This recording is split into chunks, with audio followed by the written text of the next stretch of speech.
Вітаю, друзі! Ще 5 років тому ми мріяли про квартиру в місті, а сьогодні про власний дворик, мангал і тишу за містом. Попит на заміське житло стрімко зростає.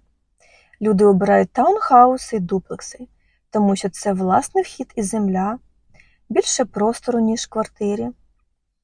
Сучасні котеджні містечка з охороною, дитячими майданчиками, паркомістями.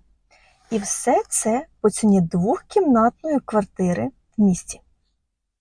Зараз щомісяця кількість запитів на заміське житло зростає. І це вже не тренд, це новий стиль життя.